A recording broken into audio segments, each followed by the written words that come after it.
থাকবে না, থাকবে না, বাংলাদেশ থাকবে না। আমি বলে দিলাম, দুঃখ ভরা মনে বলে দিলাম, বাংলাদেশ থাকবে না। এই যে বাবু, ডক্টর ইউনূস, ডক্টর বাবু, আপনি কি পারবেন বাংলাদেশকে রক্ষা করতে?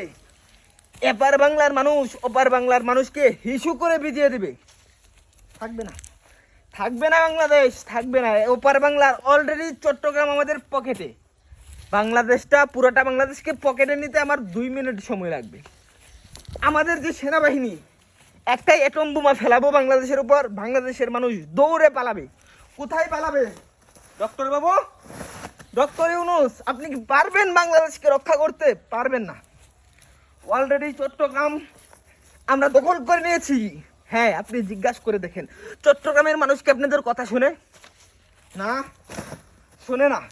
তারা নিজেরা একটা রাষ্ট্র দাবি করতে বলেছে আমরা, এই জন্য তারা নিজেদেরকে একটা রাষ্ট্র দাবি করতেছে। বামনবাড়িয়ার কথা বলতেছি না আমাদেরকে। বামনবাড়িয়ার ভয় দেখান। বামনবাড়িয়াকে আমরা ডরাই না। অলরেডি বামনবাড়িয়া আমাদের এই পিছনের পকেটে। বামনবাড়ি আমাদের পিছনের পকেটে, এইটা কিন্তু কেউ জানে না। থাকবে না, থাকবে না, বাংলাদেশ থাকবে না। আমি কিন্তু অভিমান করে বলছি না, দুঃখ ভরা মন নিয়ে বলতেছি, থাকবে না বাংলাদেশ, থাকবে না, থাকবে না। চট্টগ্রাম। আচ্ছা, কি চট্টগ্রাম? 1 মিনিট।